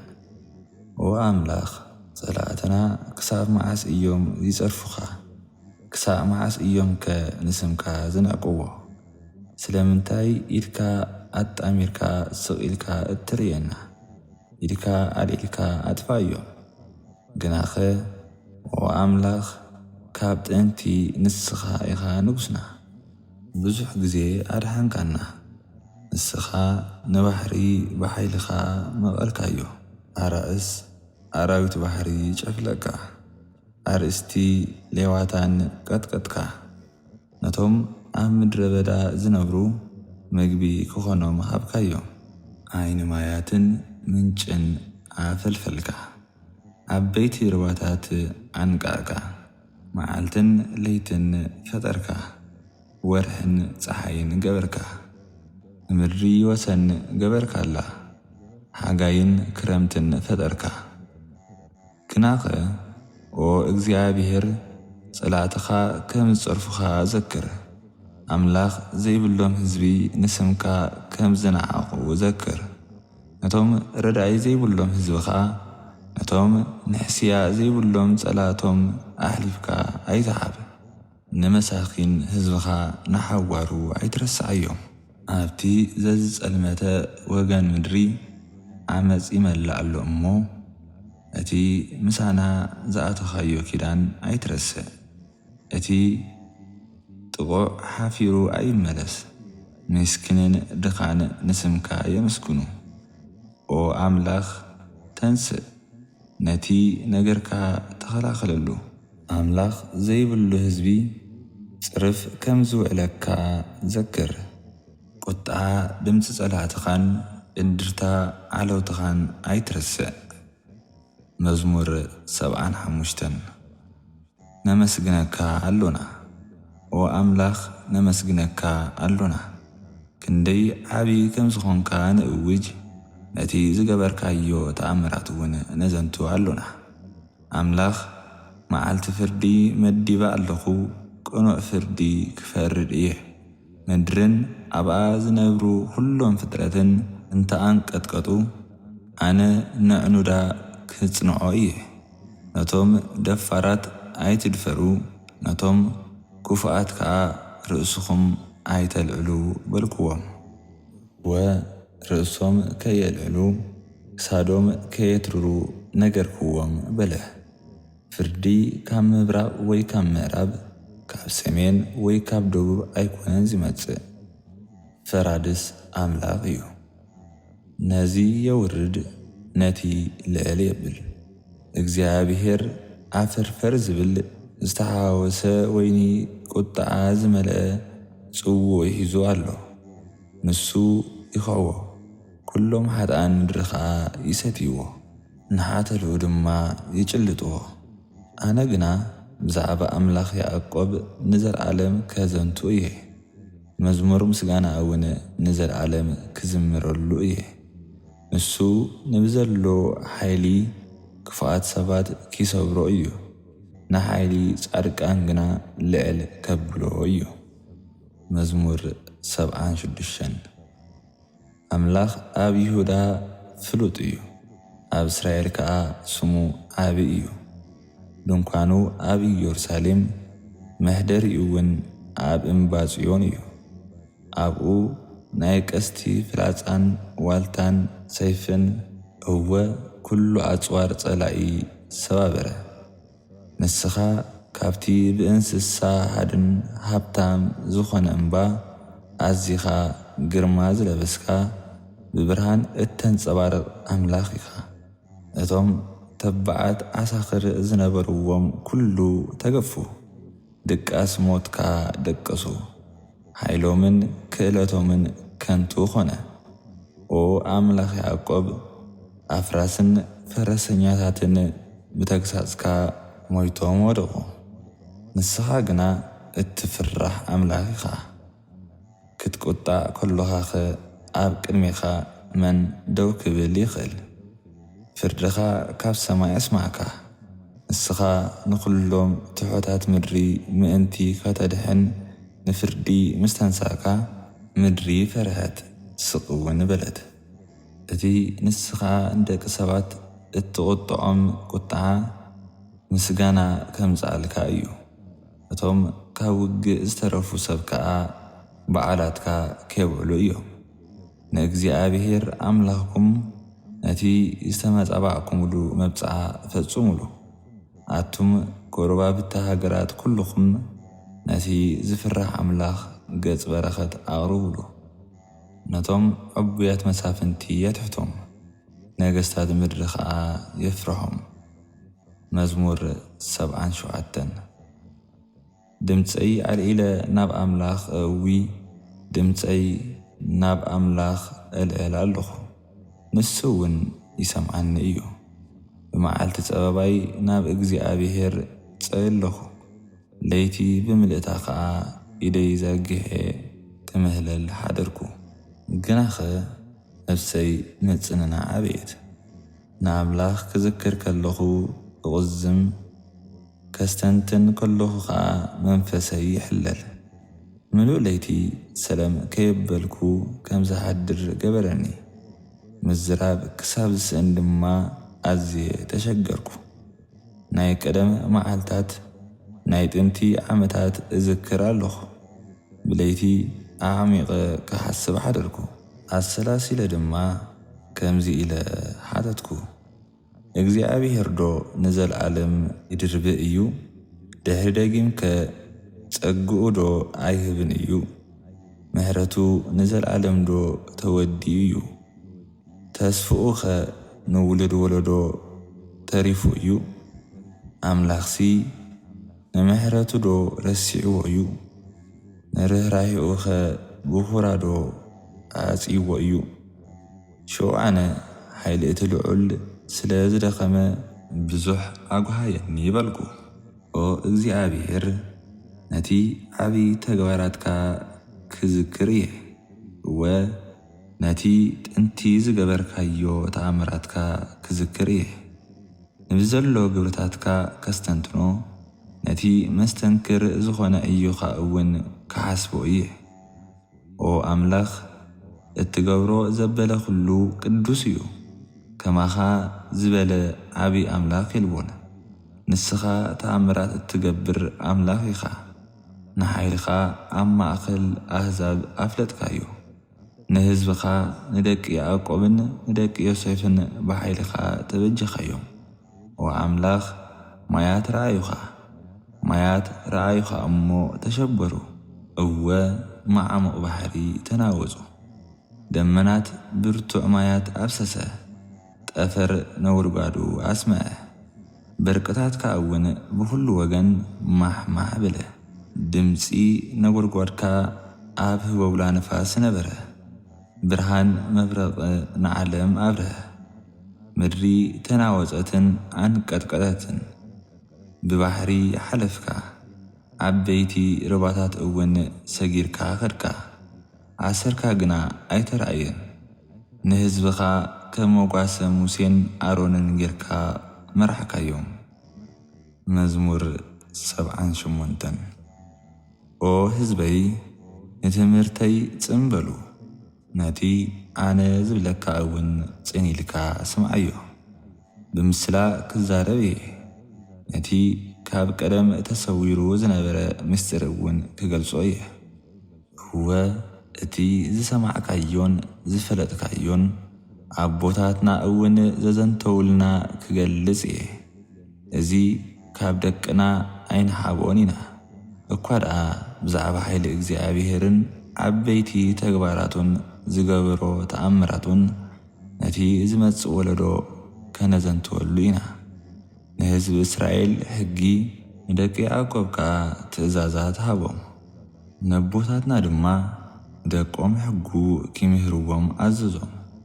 እዚ ከዓ እቲ ዝመጽእ ወለዶ ምእንቲ ክፈልጦ ነቶም ገና ዘይተወልዱ ድማ ምእንቲ ክምህርዎም እዩ። ንሳቶም ከዓ ብወገኖም ተስፎም ናብ ኣምላኽ ኪገብሩ እዮም። ነቲ ኣምላኽ ዝገበሮ እውን ኣይክርስዖን እዮም። ኣረ ትእዛዙ ክሕልው እዮም። ከም ኣቦታቶም ህልኸኛን ዓመፀኛን ወለዶ ከምቶም ኣብ እምነቶም ቀጢሎም ደው ዘይብሉ ናብ ኣምላኽ እውን ዘይተኣመኑ ወለዶ ኣይክኾኑን እዮም። እቶም ቀስጥን ፍላጻን ዝተዓድቁ ደቂ ኤፍሬም ብመዓልቲ ውግእ ሃዲሞም ንድሕሪት ተመልሱ።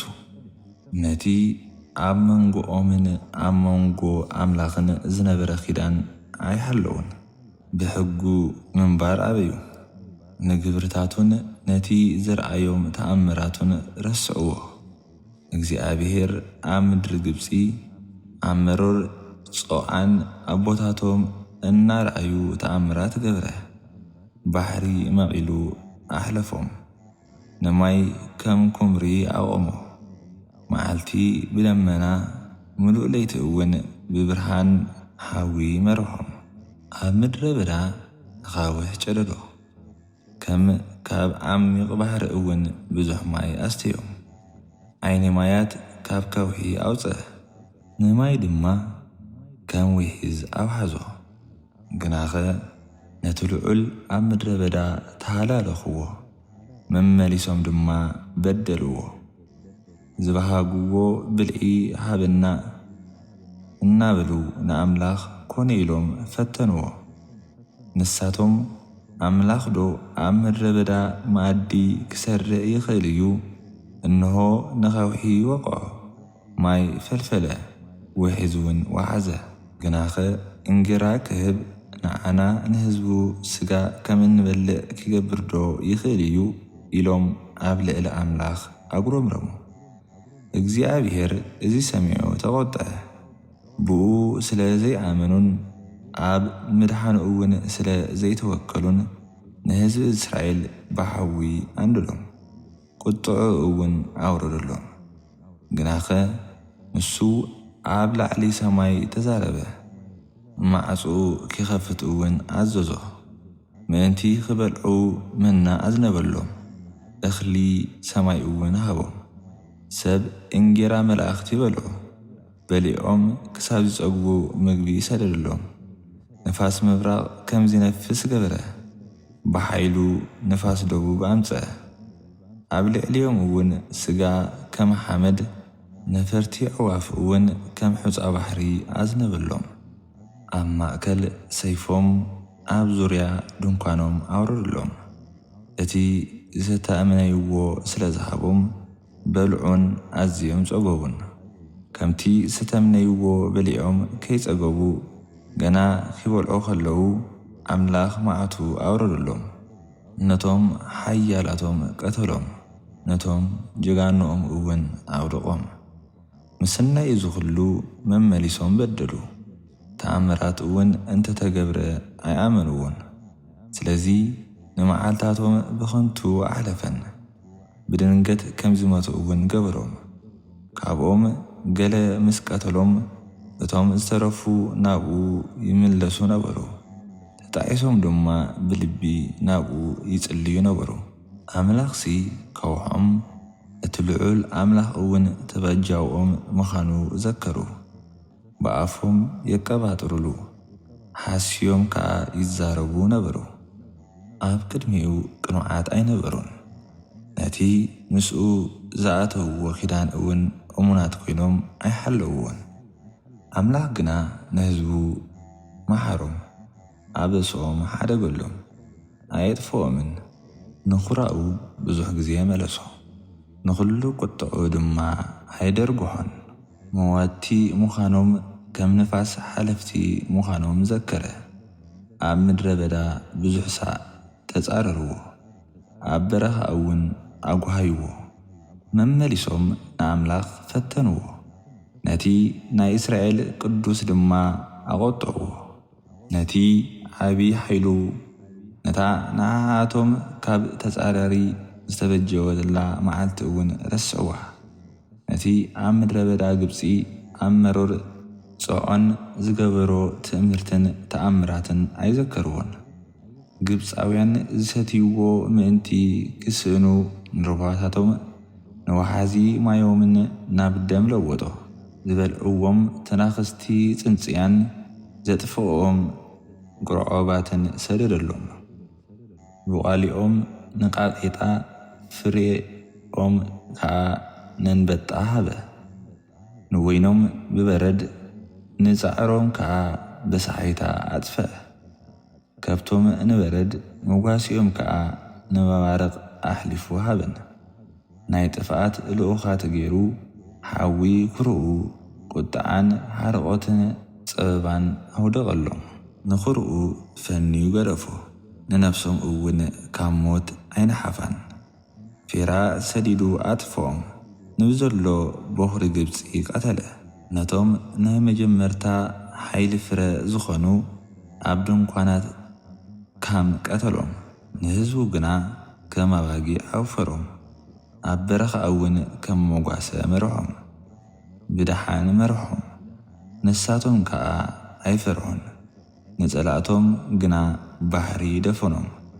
ናብታ ቅድስቲ ሃገር ኣእትዎም ናብታ ብሓይሉ ዘጥረያ ምድሪ በስዓ ኣብጽሖም ህዝቢ እስራኤል ክመፁ ከለዉ ናህዛብ ኣብ ቅድሚኦም ሰበጎም ነታ ምድሪ ከዓ ንደቂ እስራኤል ኣማስሖም ንዓበይቲ ኣሕዛብ ከዓ ንህዝቡ ሃቦም ግናኸ ነቲ ልዑል ኣምላኽ ፈተንዎን ተጻረርዎን ንትእዛዛቱ እውን ኣይሓለዎን ከም ኣቦታቶም ዓለውን ጠለሙን ከም ዝተበላሸወ ቀስቲ ይኾኑ በቲ ንጣዖት ዝሰግድሉ ኮረብት ኣኸረይዎ ንዝተወቕረ ምስልታት ብምምላኾም ኣቕንብዎ ኣምላኽ ድማ ነዚ ሰሚዑ ተቖጥዐ ንእስራኤል እውን ፈጺሙ ደርበዮ ነታ ኣብ ሴሎ ኣብ ማእከልና ተኺልዋ ዝነበረ ማሕደሩ ሓደጋ ነቲ ናይ ሓይሉን ክብሩን ምልክት ዝኾነ ታቦት ናብ ኢድ ጸላእቱ ኣሕሊፉ ሃቦም ነቶም ርስቱ ዝኾነ ህዝቡ ተቖጥዖም ብሰይፊ ከምዚ ሞቱ እውን ገበሮም ኣጋብዞም ኣብ ውግእ ሞቱ ኣዋልዶም ከዓ ዝምርዓወን ሰኣና ካህናቶም ብሰይፊ ወድቑ መበለታቶም እውን ከይበኽያሎም ተኸልከላ ሽዑ እግዚኣብሔር ከምቲ ካብ ድቃሱ ዝተንስእ ሰብ ተንስአ ከምቲ ነቢት ሰትዩ ዝጭድር ጅግና ኮይኑ ተንስአ ነጸላእቱ ሃዲሞም ንድሕሪት ክሳብ ዝምለሱ ሰዓሮም ንሓዋሩ ከዓ ተነዊሮም ከም ዝተርፉ ገበሮም ደቂ ዮሴፍ ደርበዮም ነገድ ኤፍሬም እውን ኣይሓርዮን ነገድ ይሁዳ ነታ ዘፍቅራ እምባ ጽዮን ግና ሓርያ ኣብኡ ንቤት መቕደሱ ከምቲ ናይ ሰማይ ቤቱ ገይሩ ሰርሓ ከምታ ንሓዋሩ ዘይትናወፅ ምድሪ ገይሩ ከዓ ኣጽኒዑ ሃነጻ ንዳዊት ባሪኡ ሓርዩ ካብ ጉስነት ኣባጊዕ ወሰዶ ነቶም ርስቱ ዝኾኑ ህዝቢ እስራኤል ንጉስ ነቶም ህዝቡ ዝኾኑ ደቂ ያዕቆብ ከዓ ጓሳ ምእንቲ ክገብሮ ካብ መጓሳ ኣባጊዕ ኣውፅኦ ዳዊት ከዓ ብቕንዕና ጓስዮም ብጥበብ ድማ መርሖም መዝሙር 79 ኦ ኣምላኽ ኣሕዛብ ነታ ርስትኻ ዝኾነት ምድሪ ወረርዋ ንቅድስቲ መቕደስካ ኣርከስዋ ንኢየሩሳሌም ዑና ገበርዋ ንሬሳ ባሮትካ ንዕዋፍ ሰማይ ንስጋ ጻድቃንካ ንኣራዊት መሮር ሃብዎም ደሞም ኣብ ዙርያ ኢየሩሳሌም ከም ማይ ኣፍሰስዎ ይቐብሮም እውን ኣይረኸቡን ንጎረባብትና ነውሪ ነቶም ኣብ ዙርያና ዘለዉ ከዓ መስሓቂኦምን መላገጺኦምን ኮና ኦ እግዚኣብሔር ክሳዕ መዓስ ኢኻ እትኽርየልና ቅንዓትካ ከም ሓዊ ዝነድድ እሲ ክሳብ መዓስ እዩ ንቁጣዓኻ ናብቶም ዘይፈልጡኻ ኣሕዛብ ናብቶም ብስምካ ዘይምህለሉ መንግስትታት ከዓዎ ከመይ ንህዝብኻ ንደቂ ያዕቆብ ቀቲሎሞም ነታ ምሕደሪኻ ዝኾነት ሃገር እውን ኣዕንዮምዋ እዮም ብበደል ኣቦታትና ኣይተቕፅዓና ቀልጢፍካ ምሕረት ግበረልና ከመይ ተስፋ ቆሪጽና ኣሉና ኦ ኣምላኽ ምድሓንና ምእንቲ ክብሪ ስምካ ርድኣና ምእንቲ ስምካ ኢልካ ኣናግፈና ሓጢኣትና እውን ይቕረ በለልና ስለምንታይ ከ ኣሕዛብ ኣበይ ኣሎ ኣምላኽኩም ዝብሉና ሕነናይቲ ዘብሰስዎ ደንባሮትካ ንህዛብ ኣብ ቅድሜኻ ቅጽዓዮም ምንኣኽ እቶም እሱራት ናብ ቅድሜኻ ይብጻሕ ነቶም ንሞት ዝተፈርዱ በቲ ዓብዪ ኃይልኻ ኣድሕኖም ኦ እግዚኣብሔር ነዘን ጐረባብትና ዝኾነ ሃገራት ስለ እቲ ዝጸረፉኻ ጸርፊ 7 ኢድ ጌርካ ምለሰለን ሽዑ ንሕና ህዝብኻን ኣባጊዕ መጓሰኻን ዝኾንና ንዘለዓለም ከነመስግነካ ንውሉድ ወለዶ ምስጋናኻ ከነውሪ ኢና። መዝሙር 80 ኦ ጓሳ እስራኤል ጽን በለና ኣታ ንህዝብኻ ንደቂ ዮሴፍ ከም መጓሰ እትመርሓና ኣታ ኣብ ልዕሊ ክሩቤል እትቕመጥ ኣብ ቅድሚ ነገዳት ኤፍሬምን ብንያምን ምናሴን ሪህካ ተገለጽ ኃይልኻ ኣርየና ንምድሓና እውን ነዓ ኦ ኣምላኽ ሓድሽ ህይወት ሃበና ክንድሕን ድማ ገጽካ ኣብርሃልና ኦ እግዚኣብሔር ኣምላኽ ሰራዊት ክሳብ መዓስ ኢኻ እትኽሪ ጸሎት ህዝብኻ ኸዓ ዘይትሰምዕ እንጌራ ንብዓት ኣብላዕካና ብመስፈሪ ኸዓ ንብዓትና ኣስቲኻና ጐረባብትና ዝኾነ ሃገራት ከም ዝሲሕቓና ገበርካ ጸላእትና እውን የላጕጹልና ኣለዉ ኦ ኣምላኽ ሰራዊት ሓድሽ ህይወት ሃበና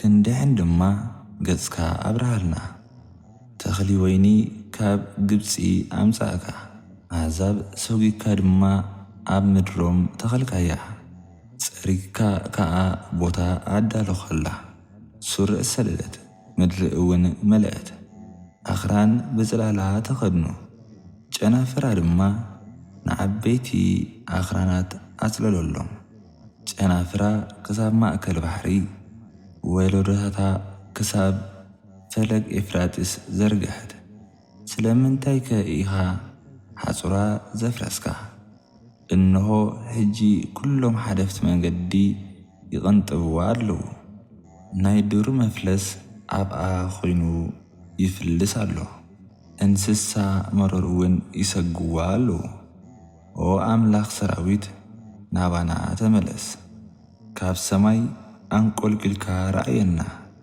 ንዓ ንህዝብኻ ኣድሕነና ንዓ ነዛ ብየማኒት ኢድካ ዝተኸልካያ ተኽሊ ወይኒ ነዛ ንዓኻ ኢልካ ደሊላ ከም እትበቁል ዝገበርካያ ንእሽቶይ ተኽሊ ወይኒ ኣድሕነና ጸላእትና ብሓዊ ኣንደድዋ ቈረጽዋ ብቁጣዓኻ ጠመቶም ከምኡ ኸዓ ኣጥፋዮ ነቲ ዝሓረኻዮ ሰብ ኣዕቅቦን ሓልዎን ነቲ ንዓኻ ክኾነካ ዘደልደልካዮ ወዲ ሰብ ሓልዎ ሽዑ ካባኻ ኣይክንረሕቕን ኢና ብህይወት ኣንብረና ንሕና እውን ክነመስግነካ ኢና ኦ እግዚኣብሔር ኣምላኽ ሰራዊት ሓድሽ ህይወት ሃበና ክንድሕን ድማ ገጽካ ኣብርሃልና። ናይ ረቡዕ መዝሙር ዳዊት ተፈጸመ።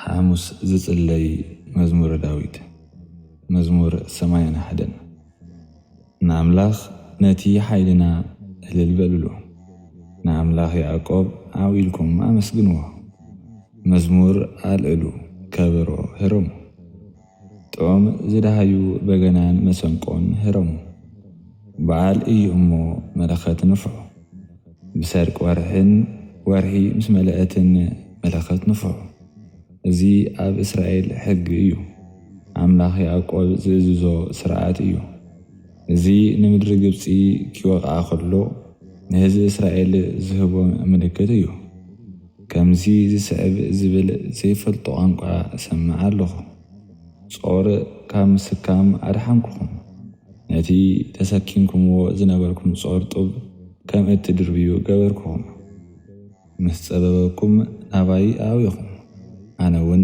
ኣናገፍኩኹም ኣብ ነጕዲ ተሰዊረ መለስኩልኩም ኣብ ዓይኒ ማይ መሪባ ተዓዘብኩኹም ኦ ህዝበይ እሰምዓኩም ኣለኹ እሞ ስምዑኒ ኦ እስራኤል ኣየ እንተ ትሰምዑኒ ካልእ ኣምላኽ ኣብ ማእኸልኩም ኣይሃሉ ንኻልእ ኣምላኽ እውን ኣይትስገዱ። ኣነ እግዚኣብሔር እቲ ካብ ምድሪ ግብፂ ዘውፃእኩኹም ኣምላኽ እየ።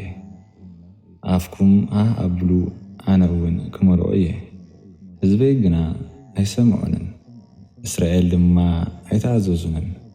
ስለዚ ዝደለይዎ ክገብሩስ ኣብ ትሪ ልቦም ሓደክዎም።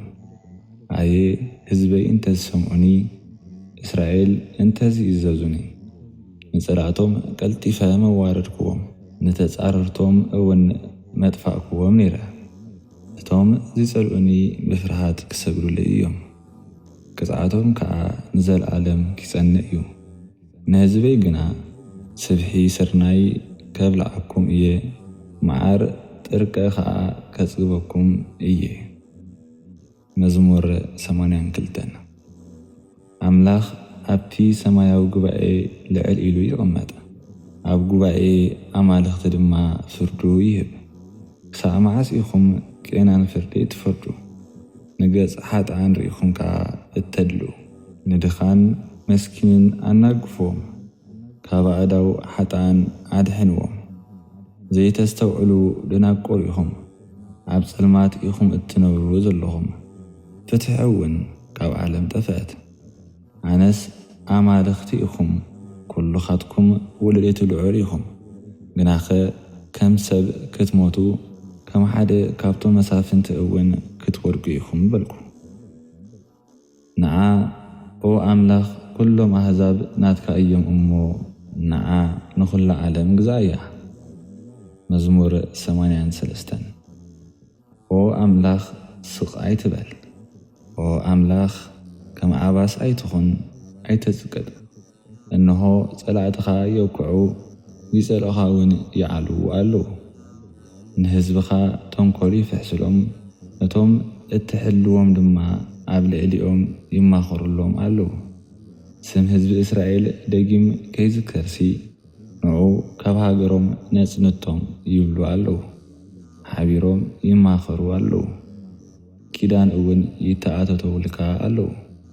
ንሳቶም ኤዶማውያንን እስማኤላውያንን ሞዓባውያንን ኣጋራውያንን ሰብ ጌቤላን ኣሞናውያንን ኣማሌቃውያንን ፍልስጥኤማውያንን ሰብ ጢሮስን እዮም።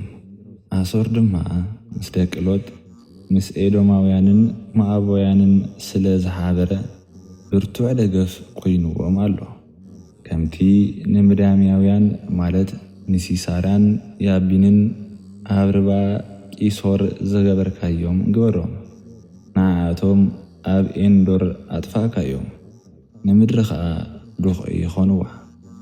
ነታ ኣምላኽ ማሕደሪኡ ዝገበራ ምድሪ ንውረሳ ስለ ዝበሉ፣ ንኹላቶም ከም ዖሬብን ዜብን ንብዘለዉ መሳፍንቶም ከዓ ከም ዜባን ጻልሙናን ግበሮም። ኦ ኣምላኸይ ብህወብላ ከም እተበተነ ዶሮና፣ ብነፋስ ከም ዝተበተነ ሓሰር ግበሮም። ከምቲ ሓዊ ንዱር ዘንድዶ፣ ሃልሃልታ እውን ነኽራን ዘቃጽሎ፣ ከምኡ ብህወብላኻ ስጎጎም፣ ብዝራጊቶኻ ድማ ኣሸብሮም። ኦ እግዚኣብሔር ሓይልኻ መታን ክፈልጡስ ነውሪ ክደኖም። ዘለዓለም ይነወሩን ይሸበሩን፣ ይሕፈሩን ይጥፍኡን። ንስኻ በይንኻ እግዚኣብሔር ከም ዝኾንካ፣ ኣብ ልዕሊ ኩሉ ምድሪ እውን ልዑል ገዛኢ ከም ዝኾንካ ይፍለጡ። መዝሙር 84 ኦ ኩሉ እትኽእል እግዚኣብሔር ንቤት መቕደስካ ኣዝየ እየ ዝፈትዎ። ኣብ ኣጸድ መቕደስካ ኦ እግዚኣብሔር ከኣቱ ሓረር እብል ኣለኹ። ንቤት መቕደስካ እናፍቆ እየ። ንዓኻ ኦ ህያው ኣምላኽ ብኹልንተናይ እልል እብለልካ ኣለኹ። ዑፍኡካ ቤት ረኸበት፣ ሉኻኺቶ እውን ገዛ ረኸበት።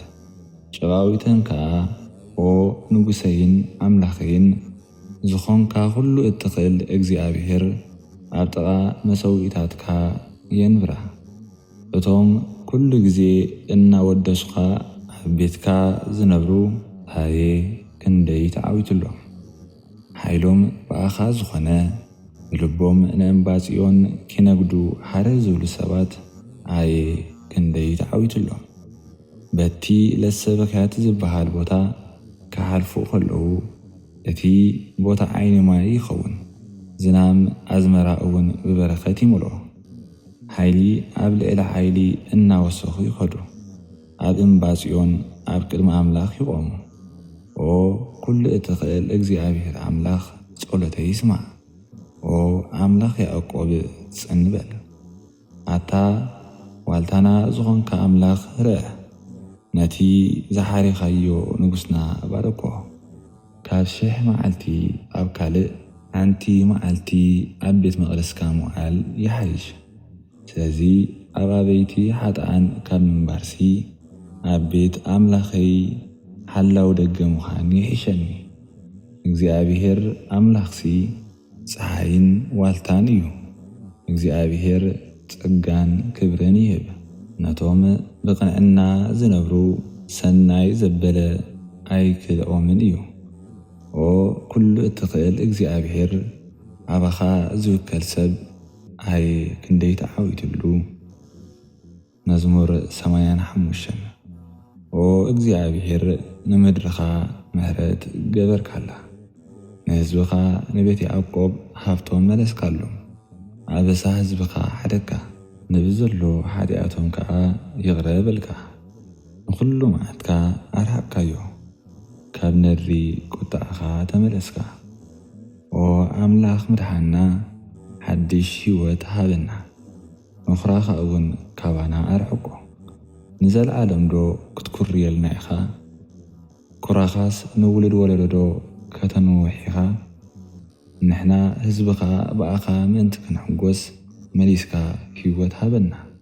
ኦ እግዚኣብሔር ምሕረትካ ኣርየና፣ ምድሓንካ እውን ሃበና።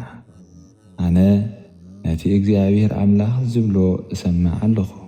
ንሕና ናብቲ መገዲ ዕሽነት እንተዘይተመሊስና ንሱ ንዓና ንህዝቡ ሰላም ኣተስፊዩና ኣሎ። ብሓቂ ኣብ ሃገርና ክብሪ እግዚኣብሔር ክሓድር እዩ። ምድሓኑ ነቶም ዝፈርሕዎ ቀረቦም እዩ። ምሕረትን ሓቅን ተራኸባ፣ ሓቅን ሰላምን ተሰዓማ። ሓቂ ወዲ ሰብ ካብ ምድሪ ክትበቁል እያ፣ ጽድቂ እግዚኣብሔር ካብ ሰማይ ክትጥምት እያ። እግዚኣብሔር ድማ ሰናይ ክሂበና እዩ፣ ሃገርና እውን ፍርያታ ክትህብ እያ። ጽድቂ ቀቅድሚኡ ክትከይድ እያ፣ መገዲ ከዓ ክትጸርገሉ እያ። መዝሙር 86 ኦ እግዚኣብሔር ምስኪንን ድኻን እየ እሞ ስምዓኒ፣ መልሲ እውን ሃብኒ። በኣኻ እየ ዝእመን እሞ ንህይወተይ ካብ ሞት ሓልዋ። ኦ ኣምላኸይ ኣባኻ እየ ዝውከል እሞ ንዓይ ንባርኻ ኣድሕነኒ። መዓልቲ ናባኻ እእዊ ኣለኹ እሞ ኦ ኣምላኸይ መሓረኒ። ኦ እግዚኣብሔር ጸሎተይ ናባኻ ኣድርግ ኣለኹ እሞ ንዓይ ንባርኻ ኣሐጉሰኒ። ኦ እግዚኣብሔር ሕያውን ንይቕሬታ ድልውን ኢኻ፣ ናባኻ ንዘእውዩ ኩሎም ከዓ በዓል ዓብዪ ምሕረት ኢኻ። ጐይታዬ ጸሎተይ ስማዕ፣ ድምፂ ምህለላይ ጽምበሎ። ንስኻ ትምልሰለይ ኢኻ እሞ መዓልቲ ጸበባይ ክጽዋዓካ እየ። ኦ እግዚኣብሔር ካብ ኣማልኽቲ ንዓኻ ዝመስል የልዎን፣ ከም ግብርታትካ እውን ዝገበረ ከቶ የልዎን። ኦ እግዚኣብሔር ዝፈጠርካዮም ኣሕዛብ ኩሎም መጺኦም ኣብ ቅድሜኻ ይሰግዱ፣ ንስምካ እውን ከኽብሩ እዮም። ንስኻ ዓብይን ተኣምራት እትገብርን ኢኻ፣ ኣምላኽሲ ንስኻ ጥራይ ኢኻ። ኦ እግዚኣብሔር ነቲ ኣነ ክገብሮ እትደልዮ መሃረኒ፣ ኣነ ከዓ እሙን ኮይነ ክእዘዘካ እየ። ብምሉእ ልበይ ከገልግለካ መሃረኒ። ኦ እግዚኣብሔር ኣምላኸይ ብምሉእ ልበይ ከመስግነካ እየ፣ ስምካ እውን ንዘለዓለም ከኽብር እየ። ምሕረትካ ንዓይ ዓብ እዩ፣ ንዓይ ከዓ ካብ መቓብር ኣድሓንካኒ። ኣምላኽ ትዕቢተኛታት ይትንስኡኒ ኣለዉ። ገፋዕቲ ተኣኪቦም ክቐትሉኒ ይደልዩ ኣለዉ። ንዓኻ እውን ከምዘየለኻ ቐጾልኻ።